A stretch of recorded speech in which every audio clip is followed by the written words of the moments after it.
A bipartisan group of senators are finally tackling one of the most controversial threats to our freedom as Americans, the NSA program that lets the feds spy on you without a warrant. The program, authorized under Section 702 of the Foreign Intelligence Surveillance Act, allows the NSA to collect communications that are simply about a foreign target, even if those communications were, or those communicating were not suspected of a crime. In other words, if you ever emailed a buddy and any of the NSA's 100,000 keywords came up, they could spy on you, which is insane. The law must be reapproved by Congress every 4 years, but the Trump administration and members of the intelligence community are hoping to renew the program without any changes permanently. My next guest says the proposed bipartisan bill, which would require a warrant before collecting intelligence, still doesn't go far enough. Here to explain, senior editor at the Federalist and a Fox News contributor, Mollie Hemingway. Welcome back, Mollie. Great to be here. So what's the one thing we learned about surveillance from the 2016 election? I think we learned a lot over the course of the last year, not just with the widespread surveillance, unmasking, and criminal leaking of classified information, but we also learned a lot more about what the FISA court itself says about the lack of good oversight and good guidance on some of these 702 searches. We learned when it was declassified last spring that there were hundreds of violations of people's constitutional rights to privacy done by this 702 surveillance in previous years, sharing information with third parties and accessing attorney-client communications. And, of course, the FBI using this treasure trove of data to go fishing for other problems. And the FISA court said they weren't even confident that the Obama administration had actually been forthright about the extent of its violations. We just have horrific oversight on something that's very, it's important in two ways. It's important for us to protect the security of the country, but also important to protect people's civil liberties while doing that. And we do not have a good handle right now. No, absolutely not. And it's curious because the president has been a victim of this. And we saw members of his election team get wrapped up in this net and the later unmasking.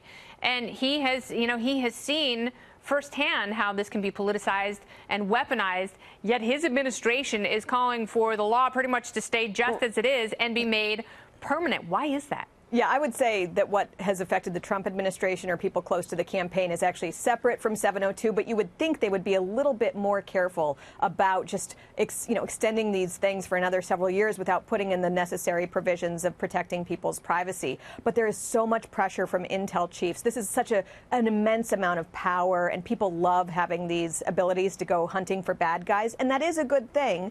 It's just not a good thing when they're collecting hundreds of millions of pieces of digital communication. And then when other law enforcement agencies go hunting to see if they can find anything else that people have done wrong, you might not even know that that's how the FBI got your information. That is just unacceptable in a free country there's all this like ours. There's all this interagency sharing of, really valuable, what should be private information. And you know what? That's fine. If you need it, get a warrant. And I think that's what some of these civil libertarians like Ron Wyden and Rand Paul are asking. Get a warrant for this stuff. And the fact that you can just go grab it, and, now it has been codified that 16 different intel agencies can knowingly and freely share. Imagine how many eyeballs can get on that sensitive information that was essentially unlawfully stolen. But one of the things that's frustrating here, too, is that we have known that this was going to expire at the end of this year for a long time, and yet they wait until the very end to release legislation. It makes it difficult for privacy advocates to know how to counter or how to amend that legislation. And then they all say, well, if you don't sign this, if you don't pass this immediately, we're all going to die. And how much harder will it be if they, in fact, make this permanent without tinkering at all with the basics?